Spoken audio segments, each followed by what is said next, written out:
Hi everyone, welcome to Let's Make Lemonade with Sharonngugi. On today's episode, we're going to be interviewing an amazing, beautiful lady called Sharonngugi. She is a founder and CEO of Bluebell Consultancy, which is a company that deals with communication and events planning. And on today's video, we're going to be speaking about business, her journey in the business world, what led her to getting into business, her struggles, and definitely how she's learned how to make lemonade with all the lemons that life has thrown at her. And I really hope that this episode is going to inspire you. So please stay tuned for more of this.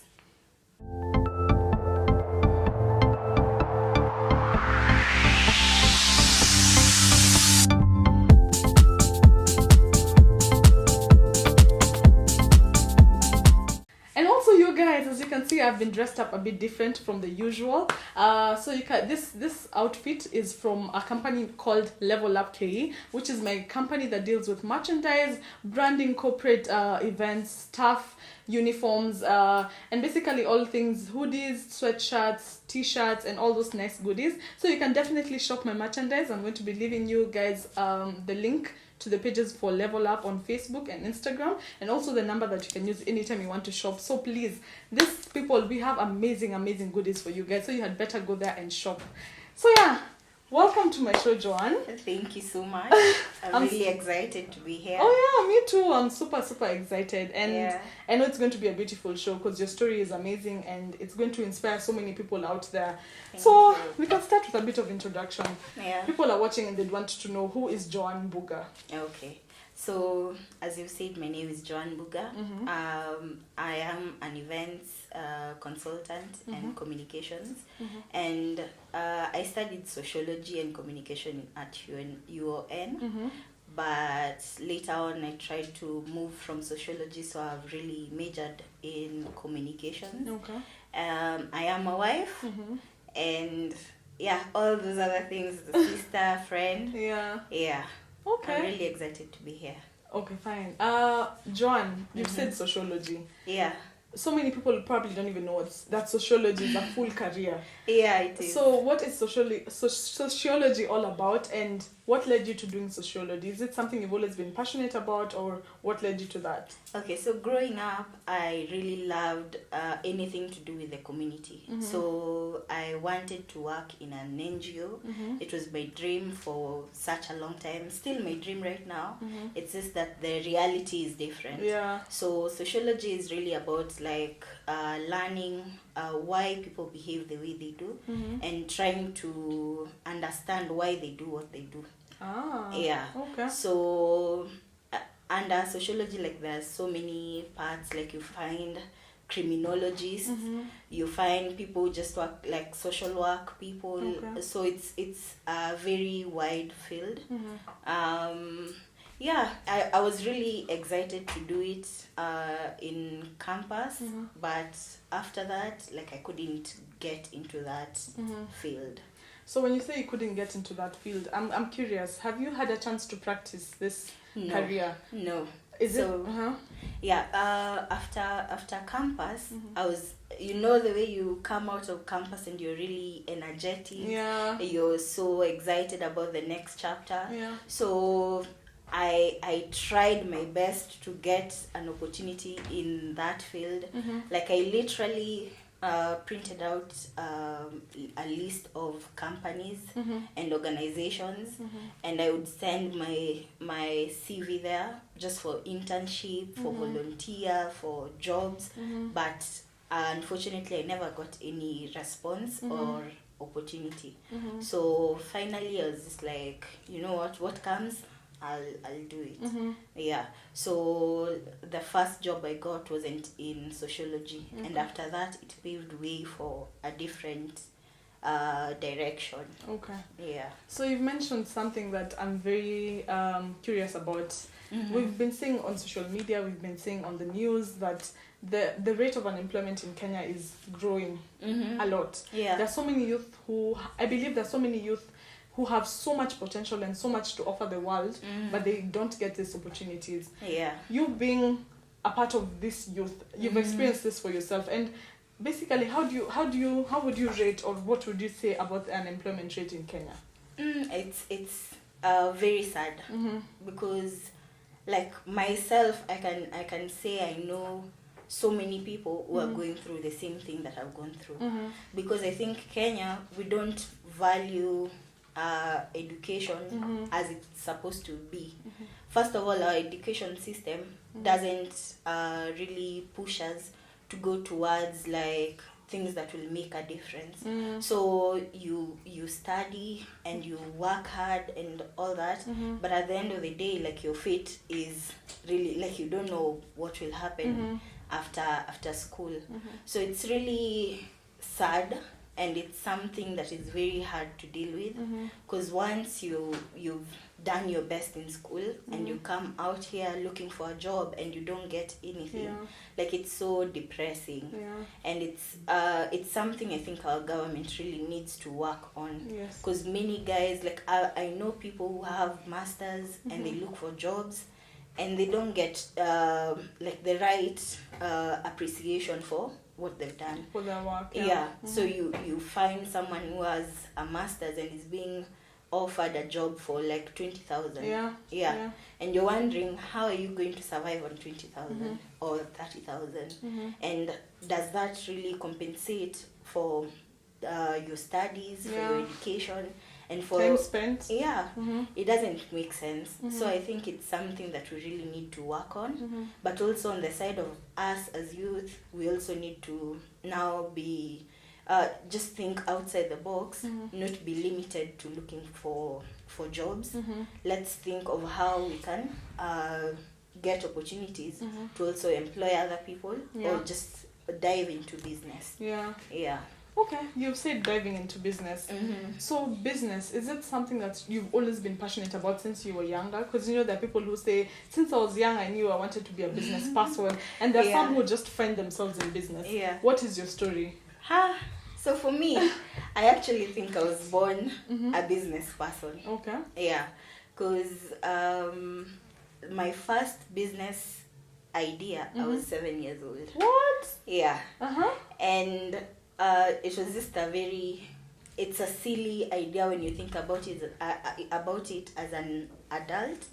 But it was an afternoon, and my mom was supposed to be cooking lunch, and she found she didn't have enough cash. So as a kid, I don't know how I was thinking, like I was just too mature for my age. So I went outside the house. We had a fence that had bushes. So I just took a stick and I started carving it. Then I cut it into pieces, and my idea was I'm creating some counters for maths. So like when you want to do addition or subtraction, you take them and you count 1, 2, 3, then you add the others. So a lady came by and she saw me like I'm really busy, and she asked me, what are you doing? I'm like, I'm making counters. So she asked me, how much are you selling? And I told her 1 shilling for one piece. And she gave me 20 shillings. At that time, I didn't have even 20 pieces. I had like 7. She told me, keep on doing what you're doing. So now I just took that money, I gave it to my mom, and she was really happy. She's like, what's happening to my baby? So I think in my family, we've been brought up in a way that you're free to do whatever you want to do. We've never felt like you're boxed. Like, you know, so many people will ask you, why are you doing this, yet you studied for something so different. But my parents have been they've been so supportive in anything that you do. Like, they're just supportive. So all through my life, I've always been doing something. At class 8, I was selling ice. And those ones for 5 shillings. So our freezer was always full. And at some point, even my mom and my dad would sell, because people were coming to their house and knocking. And everyone would just be like, that they're selling for me. And we had a jar, so they would put the money there for me. And when it's full, I count it, I take it to the supermarket, because it's mostly coins, and then I get back the notes. So I think business has been something that I've grown with. I've done so many things, from selling clothes, bags, just different things at different times. Yeah. So you've said something so interesting. You know, most African parents would be like, soma kwanza. Yeah. Hatutaki biashara utafanya baadaye ukishapata degree yako. Yeah. Your parents were very supportive even at a tender age. Yeah. And I think that's something you should speak to the parents out there, because most of the time it comes from a place of love. Yeah. But at times they could be killing dreams that their children have, and that will never be able to. They'll never be able to blossom because of that. Because if a parent is always telling you, read fast, hakuna mambo ya talent, talent will never pay you anything. You know, what would you tell to parents who are watching this video today? Okay, what I'd like to tell you is you should motivate your children to work with what they have. Like when you realize like your child has an ability of doing some things, like you should really motivate them to work on it. Yeah. Because for me, my parents never told me you can't do this. So by the time I was 20 years old, I was so confident in myself that I could do anything I put my mind to, I could do it. Wow. So if you're a parent, like honestly, you need to encourage your kids to go for it. There's nothing they can't achieve. Yeah. Wow, that's nice. So tell us about the birth of Bluebell Consultancy. Yeah. And so, what year did this happen? Okay. So in 2013, I got a job. And I was working as an administrative assistant in a company that did events and branding. Okay. So I worked there for like a year, and just one day I was sitting there and I was wondering, like, what am I doing here? I'm being paid so little, and I work so hard because I was working from Monday to Saturday. Wow. And because I didn't want to have so much pressure, I would get to the office very early, and I would leave late just to make sure that everything is working well. So I thought about it and I was like, I think it's much better for me to venture into my own business and do this for myself rather than creating all this for someone else. Yeah. So in 2015, I decided to quit, and I started the business. I registered the company, and I sat down, I came up with a business plan, and then after that, it took me a while because I wasn't confident. I was getting clients, but then I wasn't really doing the job. So I would consult someone else, and I would let them do it, and I wasn't getting anything from it. Okay. Like I would use the company, but now someone else would be doing the job. Yeah. But finally, like by the end of the year 2015, now I did my first wedding, which was on our 31st, and it was such a beautiful event. And after that, like I just saw like it was in me. It allowed me to be creative, and I've always been organized, and I pay attention to details. So I think all those things came together, and it really just worked well. Okay. Yeah. When you say that you just sat down at an office and you had, for how long had you, before we get into the business bit, for how long had you tarmacked looking for a job to the point where you got this job and you realized this is not what I want for my life? Yeah. It took me a long time because I graduated in 2012. Yeah. And the whole of, actually I was supposed to graduate earlier, but now they pushed it. So I was to graduate in 2011, but they pushed it to 2012. So I'd been tamarking 2011, 2012 and 2013. So I got the job end of 2013. And at that point I was literally waking up every morning to send CVs out. So I was sending CVs for even jobs I was like not qualified for. Administrative jobs, because I really wanted to go into sociology. I wanted to go into something community based, NGOs, but that wasn't working. So I was trying out anything. And so during that time, I worked for a company, like they were doing a survey, and it was a really nice experience for me. So I wished to have gone into that area, but unfortunately there wasn't an opportunity at that time. So when this job came, I was actually almost at a point of giving up. Like looked for a job for so long, and nothing is coming. So I just decided, like, let's go with this. Okay. Yeah. Oh, interesting. So as a business person, Joanne, in our country, many people in business are usually complaining that the taxes here are too much. Life in Kenya as a business person is hard. So what has been your experience as a business person? Matters the challenges. What are some of the challenges you faced?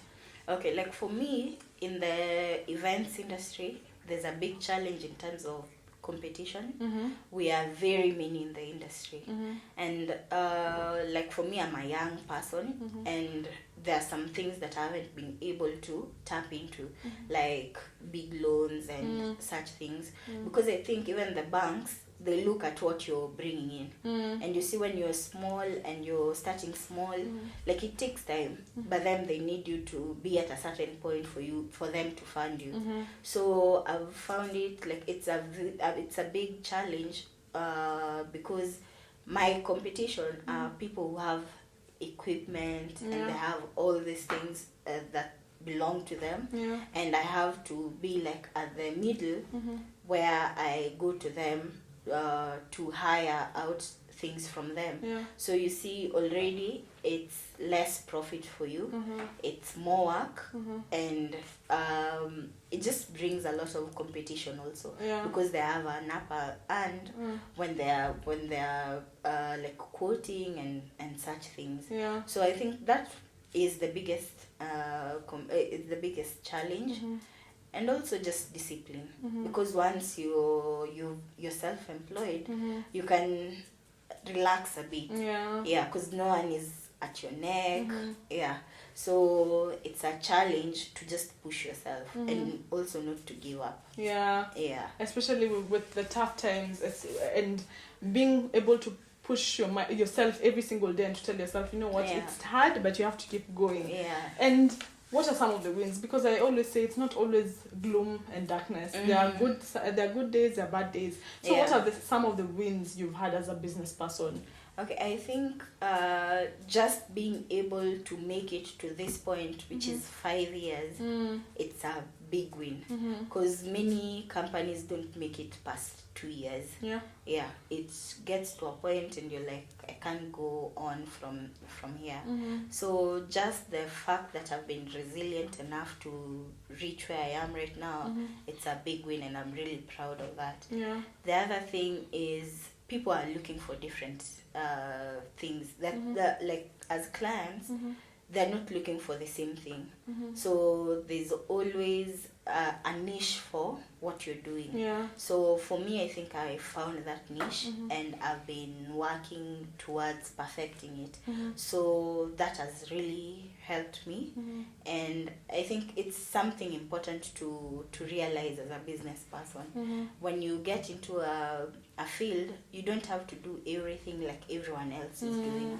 It's you try to think about, like, what can I do differently, or how can I go about things differently, so that it can attract a specific group of people. Okay, you've sparked my curiosity. What are some of the qualities or some of the things that you think set you apart as Joanne Mbuga in the events industry? Okay, so like for me, I feel like there are certain people who look at me and they know I'm very detail oriented. When I talk to you and I understand your concept, like I really work towards meeting every detail, because I think there are many people who get a lot of events, but they'll do like just really fast and do it the way they want to do it, not focusing on the client. So I think that has really set me apart. And I also do really nice, elegant, small events. So that is really the niche that I've been working on, like small family events, but elegant, with the baby showers, the bridal showers. Okay. John, you sound like a very well-read person. Even as you're speaking, you're very fluent and eloquent. Thank you. Is reading something that you do on a day-to-day basis? Yes, Okay. it's a very big part of my life, and it's something that I would encourage everyone to do. Actually, in 2011, I started a library when I was in campus, and it's one of the things that I'm really proud of, because it's something that even attracted a sponsor at that point, because I was looking at just really improving the reading culture around me. So I bought books and I would lend them to people. Unfortunately, the system is really hard to get, because it required a lot of time and a lot of energy just to keep up with who has a book, when are they supposed to return. So at some point I had to shut it down. But I really love reading, and I think it really opens up your mind, because you see the world in someone else's perspective, and you don't always have to take each point that someone else says. It's really like you see it and you see what's working for you. So I try to read every day, and it's an amazing thing. One of the struggles that business people have, as you mentioned earlier, is time management and scheduling yourself in such a way that you maximize on the time that you're given every single day. So as Joanne, what do you do to ensure that you do not waste any of your time and you use your time effectively? Okay, so this is something that I was really struggling with, that I actually rectified this during this corona period, because I would find myself really diverting my energy towards things that weren't helpful. Like you get caught up in series, you get caught up, or even in books. Like if you read a book the whole day and you haven't really focused on your business or something else, like it's like a wasted day. So I started to schedule myself. Like every hour I had something that I'm supposed to do. I had to schedule even shower time, as in everything that you think it's not that important. I had to schedule it so that I make sure that by the end of the day I can say this is what I've done and this is what I've achieved. I have achieved. So I think that is one thing that I've learned, and it has really made a difference. So creating a schedule and a routine, coming up with a routine. You've mentioned Corona. This Corona period has been quite something to every single person, employed and unemployed. Literally everyone has been affected in one way or the other. I'd want you to tell us, as a business person, how has this Corona pandemic affected you? And also, even as I had said before, even in the midst of the darkness and the gloom, there's always light at the end of the tunnel. So you can share with us how the Corona pandemic has affected you as a business person, as well as what is the glory at the end of it. So Corona, it really affected everything. Because I think for events, it was the first thing to be cancelled. Like there weren't people meeting up, so we couldn't do anything. What it has helped with is that it gave me an opportunity to also think outside the box.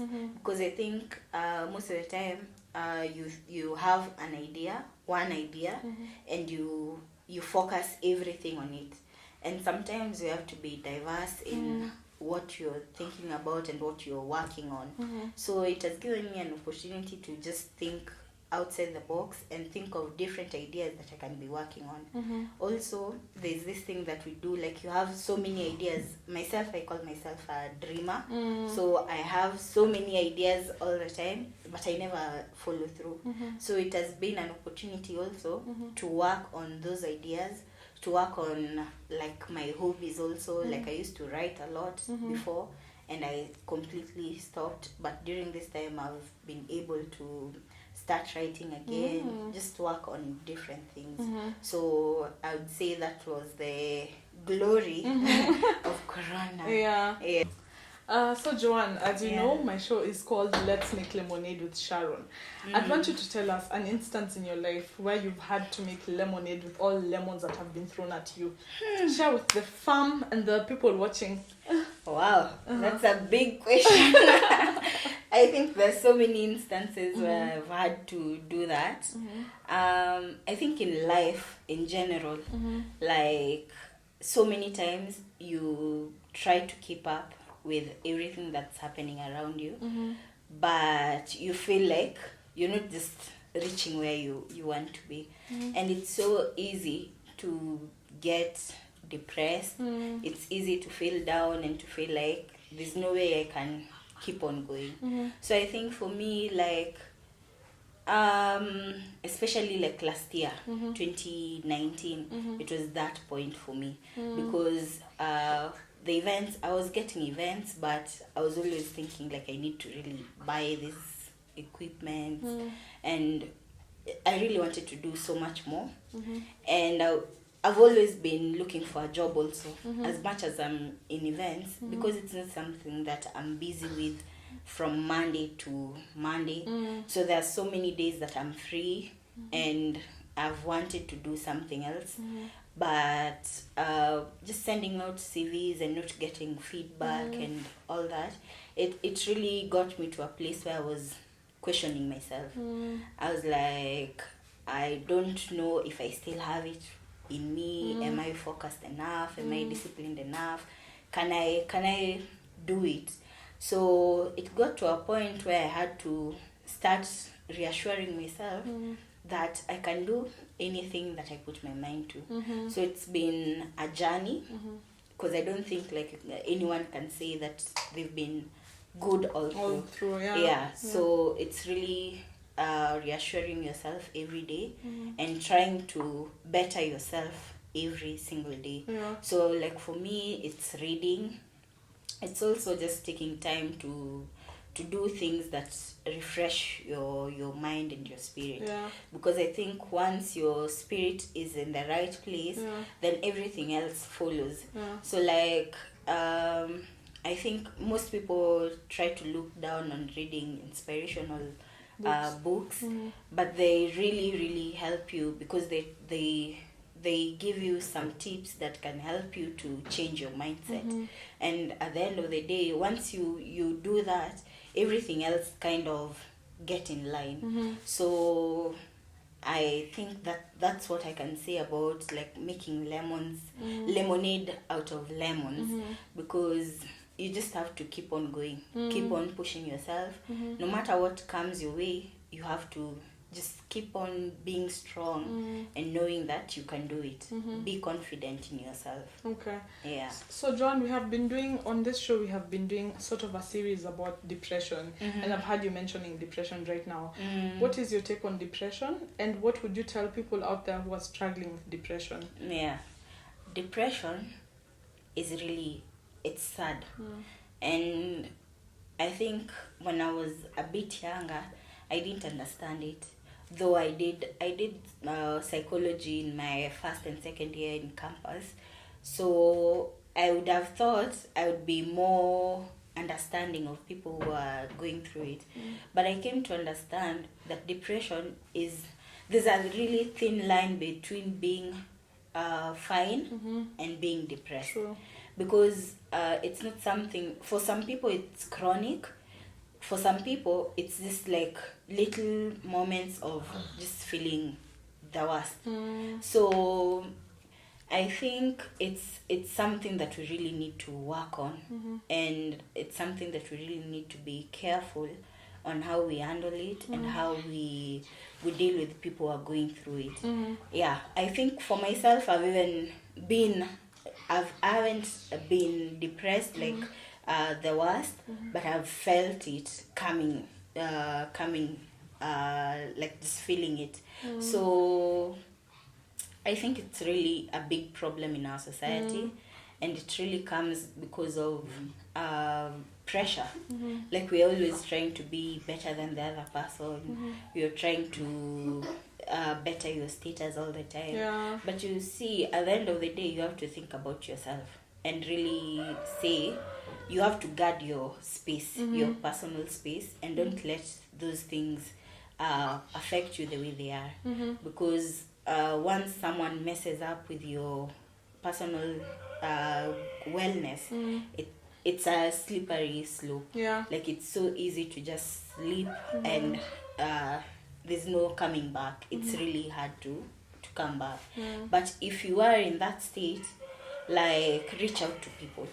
Reach out to people you know can help you out, and also just know that it's not a permanent thing.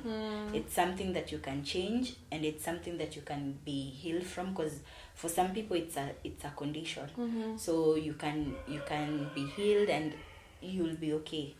Yeah, don't let it kill your vibe. Yeah, suicide is not an option. I keep saying that. Like, people, this world needs you, your family needs you, you need yourself, you need to make a difference, you need to do what God sent you on earth to do. Yeah. Joanne, even as we're concluding, tell us, what keeps you going every single day?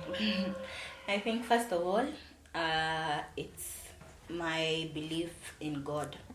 Because I think once you have that spiritual maturity, like it really helps you to know that first of all, like you're one with God, and then from there, like you are part of who God is. So you can do anything that you put your mind to do. Amen. Yeah. So that is the one thing that really keeps me going. And also just having a support system, like a wonderful family, a wonderful group of friends, and also my clients. I've had the best clients. Wow. Yeah, like they always, I get a client and they keep coming back, and that is the best vote of confidence you can ever ask for. Yeah. Yeah. So I just thank like the people who showed me the ropes when I was starting, and I'm also now passing it on to people who are coming behind me. Yeah. Okay, as we are finishing off, I'd like you to encourage our viewers today, encourage business people who are watching this, and just tell them something that you think will inspire them to keep going, keep fighting, and keep being the best version of themselves. Okay, so for anyone who's out there and wants to venture into business, like, do not let anyone tell you that you can't do it. Anything you want to do, you can do it. So just think about the idea, come up with a plan, look at the strengths, the threats, the opportunities they bring, and then work on it and follow it through. You have to be very focused, you have to be disciplined, and you have to be resilient, because things will come your way and they'll want to make you maybe discouraged or anything, but you can do it. So go for it. Thank you so much, Joanne, for Thank you for gracing having me. for gracing my invite and for coming. I've really learned a lot from you about business, and being a Thank business you. person myself, I can relate with almost everything that you've shared today. Wow, thank you so much thank for you. coming. I'm sure so many people have been blessed with your amazing words of wisdom, and I really pray that God may continue to expand your territories and to give even more clients internationally and locally as well. So thank you everyone for watching Let's Make Lemonade episode 8. I really, really hope that Joanne Buga's story has inspired you and made you a better person. And even as we are concluding the show today, I want to remind you to support Kenyan brands, Bluebell Consultancy, as well as Level Up KE. As I had said, Level Up KE is my company that deals with branding, merchandising, and all matters printing for corporates and for individuals. So please reach out to Level Up KE, as well as Bluebell Consultancy. I'm going to be linking the pages down below so that you can support them. Support Kenya, grow Kenya. I keep insisting about this because we can't go supporting people who are not from Kenya and then we come and complain about it. Guys, I'd really like to take this moment to appreciate one of my sponsors and greatest support system for Let's Make Lemonade show. The company is called Pixels Captured It. It's definitely the company that's behind all my videos for Let's Make Lemonade. They have been a great support system for me. They do amazing jobs. If you want to hire them for photography, videography, live streaming, all those content creation, they do all of that for you people. And please, you guys are the best in Kenya. Like as I had said, buy Kenya, build Kenya. Like I cannot emphasize that anymore. Like let's grow our country so that even when we want to complain about some things, we have done our part. So yeah, Pixels Captured It, as well as Bluebell Consultancy and Level Up KE. I'll link all their pages down below. So stay tuned, you guys. Always remember that when you buy Kenya, you build Kenya. So for all your events needs, for matters events, baby showers, bridal showers, weddings, and all those nice family functions, Bluebell Consultancy have got you. And for all your matters, branding, merchandising, printing, and anything that you want branding for, Level Up KE, I've got you. We have amazing stuff for you guys. So thank you for watching. Till next time, goodbye.